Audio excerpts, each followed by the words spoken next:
हनुमत राखो ध्यान हमारो। अरे श्री महावीर बलवान हनुमत राखो ध्यान हमारो।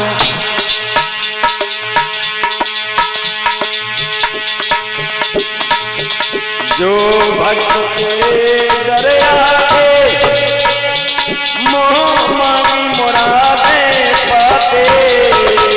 भक्त द्वार तेरे आते मोह मांगी मुरादें पाते। सबका करते बेड़ा पार हनुमत राखो ध्यान हमारो। सबका करते बेड़ा पार हनुमत राखो ध्यान हमारो। अरे श्री महावीर बलवान हनुमत राखो ध्यान हमारो। अरे श्री महावीर बलवान हनुमत राखो ध्यान हमारो। जब दिन मंगल को आवे घर घर में मंगल जावे। जब दिन मंगल को आवे घर घर में मंगल छावे।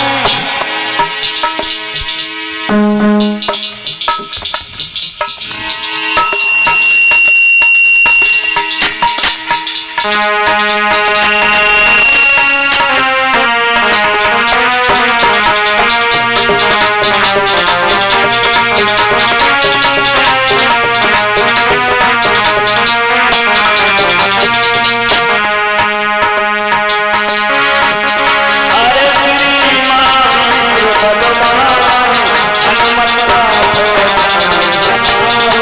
अरे श्री महावीर बलवान हनुमत राखो हमारो। जब दिन मंगल को आवे घर घर में मंगल जावे। मंगल को आवे करे घर में मंगल छावे। होए रही जग में जय जयकार हनुमत राखो हमारो। मेरे जग में जयकार हनुमत राखो हमारो। अरे श्री महावीर बलवान हनुमत राखो ध्यान हमारो। अरे श्री महावीर बलवान हनुमत राखो हमारो। बजरंग बली बजरंग बली अरे बजरंग बली बजरंग बली बजरंग बली हो तेरी रानी बजरंग बली हो तेरी मेहमान रानी बजरंग बली। बजरंग बली बजरंग बली अरे बजरंग बली बजरंग बली तेरी मेहमान रानी बजरंग बली हो तेरी मेहमान रानी बजरंग बली।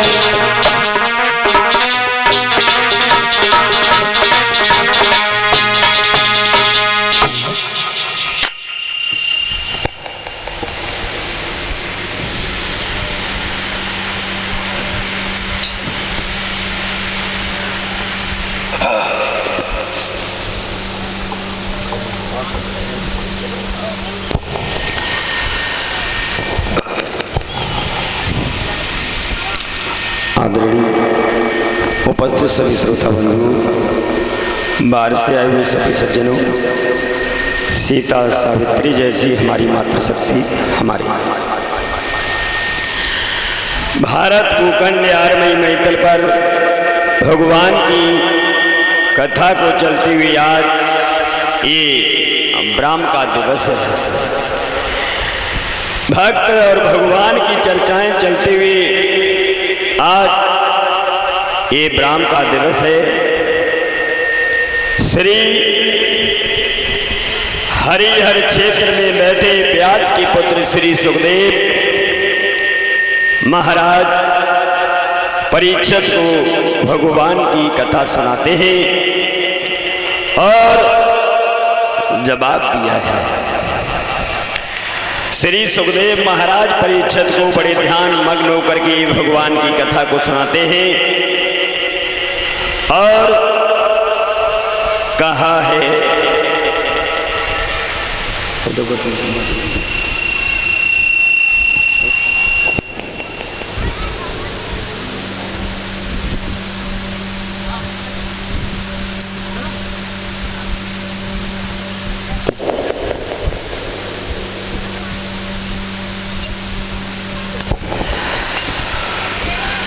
इधर बताया है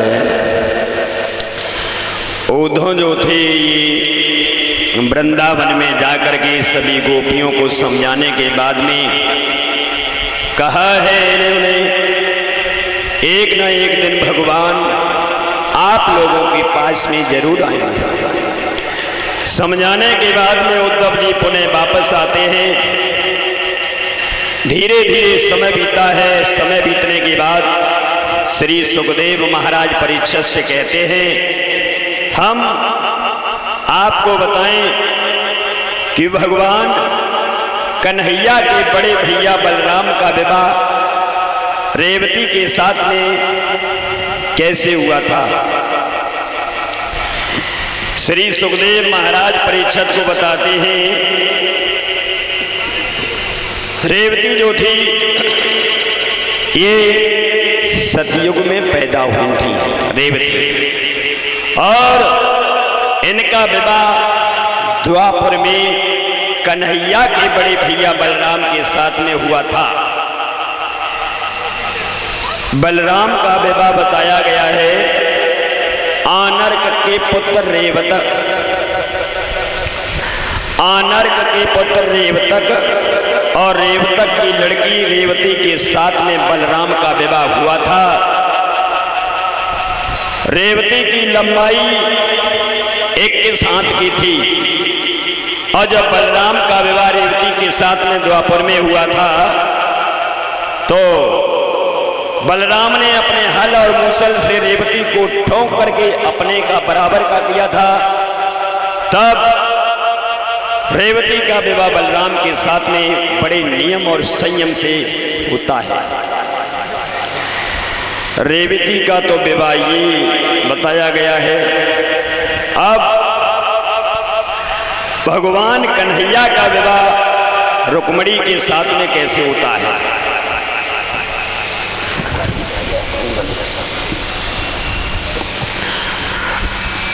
कन्हैया का विवाह रुक्मिणी के साथ में कैसे होता है।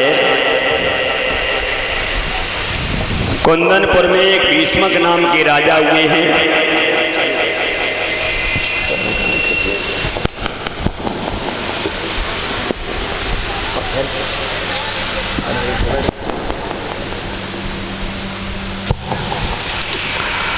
कुंदनपुर में भीष्मक नाम के राजा हुए हैं। इनके घर में एक कन्या ने जन्म लिया है।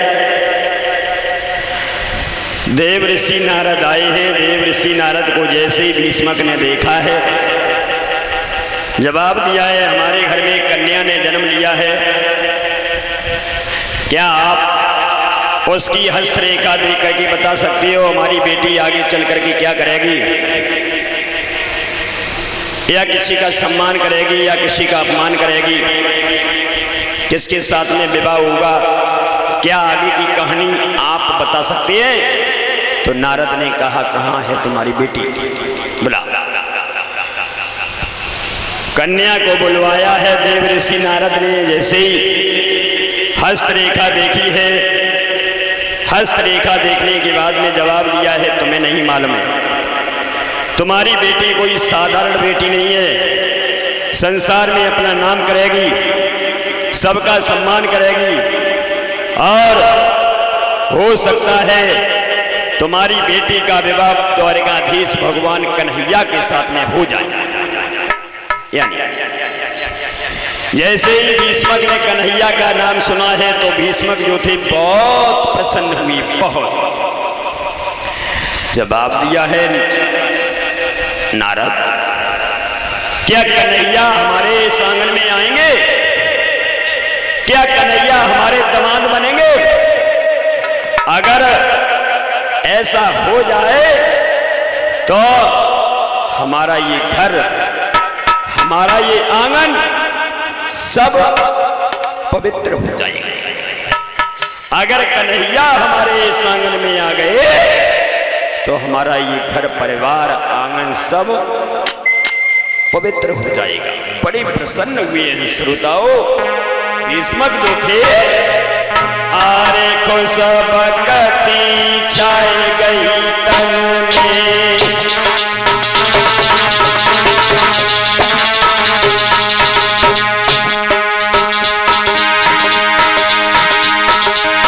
आरे को सब कति छाए गई तन में, राजा ने पति को चले लगे,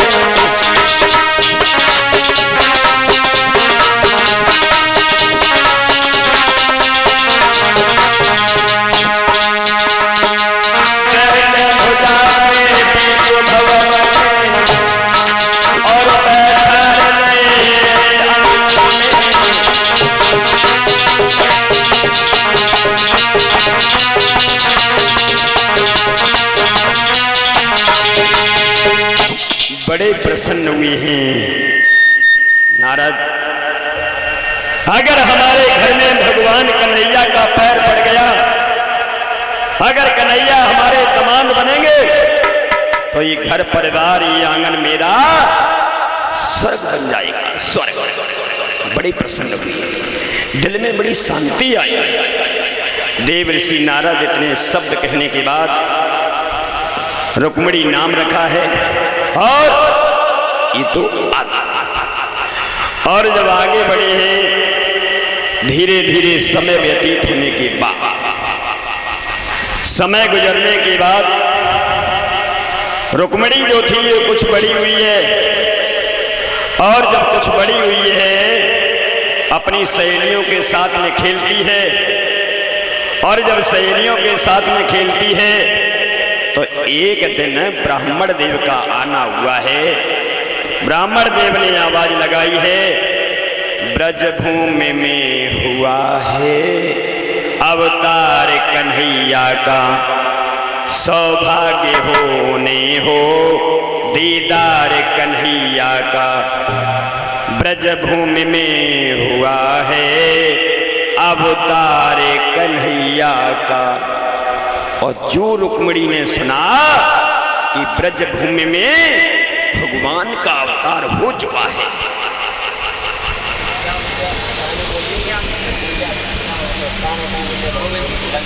गोविंद इसी को। और ध्यान दें भैया, 51 रुपये गोविंद भैया जी की तरफ से आए हुए हैं। 51 रुपये गोविंद भैया जी की तरफ से आए हुए हैं हमारी बेटी साइन के लिए। भगवान सद्बुद्धि प्रदान करता रहे, समाज का इन्हें सम्मान मिलता रहे, इनके चारों तरफ खुशियों का ही दीपक जलता रहे। श्रोता इधर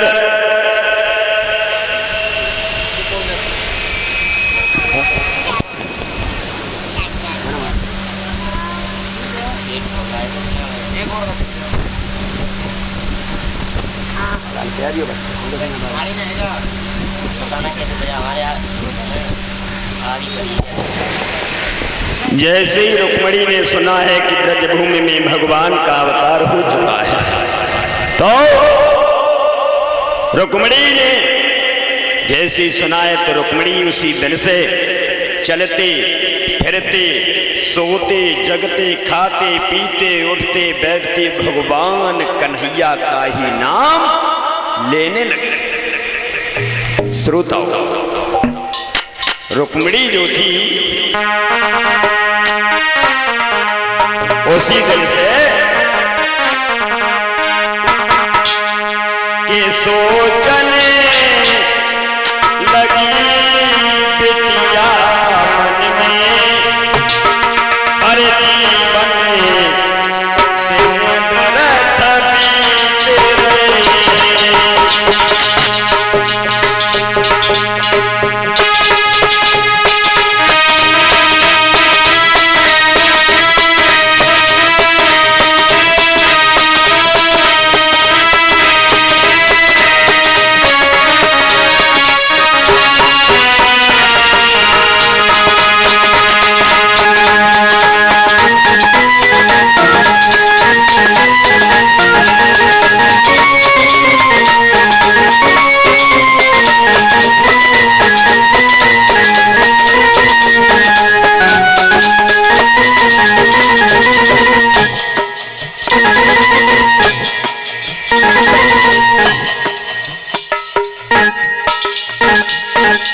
उसी दिन से रुक्मिणी जो थी भगवान कन्हैया का नाम लेती है। श्रोताओं,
जैसे ही रुक्मिणी ने सुना है भगवान का अवतार हो चुका है, उसी दिन से चलते फिरते सोते जगते उठते बैठते भगवान कन्हैया का नाम लेने लगे। धीरे धीरे समय बीता है और जब समय बीता है यहाँ तक हुआ है कि रुक्मिणी जो थी धीरे धीरे शादी के योग्य हो गई है। और जब शादी के योग्य हो गई है तो रुक्मिणी की मां ने भीष्मक से कहा है, महाराज तुम्हारी बेटी शादी के योग्य हो गई है, अच्छा वर तलाश करके अपनी बेटी की शादी क्यों नहीं कर देते हो? तो भीष्मक ने जवाब दिया है, रानी कोई बात नहीं, आज ही दरबार में जाऊंगा और इसके बारे में कोई ना कोई उपाय सोचूंगा। तो देखिए भीष्मक जो थे ये घर से और दरबार की ओर चले हैं और दरबार में पहुंच करके सभा को संबोधित करते हुए भीष्मक कहते हैं, आज ये सब दरबार का काम बंद किया जाए। क्यों? आज ये दरबार का काम बंद किया जाए, मेरा आदेश है, हमारी बेटी रुक्मिणी है, सबको बोलने का अधिकार है।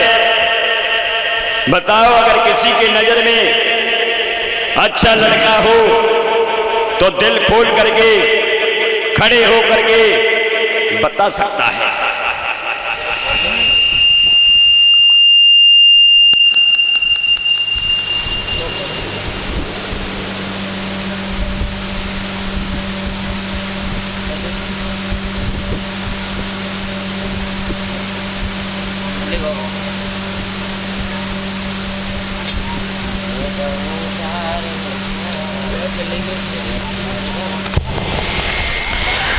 जब जवाब दिया है, सबको बोलने का अधिकार है, किसी की नजर में कोई लड़का हो तो खड़ा होकर के दिल खोल के बता सकता है। एक खड़ा हुआ है, जवाब देता है, महाराज क्या मैं भी बोल सकता हूं? हाँ, मैंने कहा है सबको बोलने का अधिकार है। कहो तुम्हारी नजर में कोई लड़का है? हाँ महाराज। बोलो। अगर बहन रुक्मिणी का विवाह दुर्योधन के साथ में हो जाए तो कैसा है? तब तक दूसरा खड़ा हो गया, नहीं महाराज, ओए! नहीं, क्यों? तुम्हें नहीं मालूम है दुर्योधन बहुत बड़ा घमंडी है, बहुत बड़ा घमंडी है। उसके साथ में हम अपनी बहन रुक्मिणी का विवाह नहीं करेंगे। कोई बात नहीं,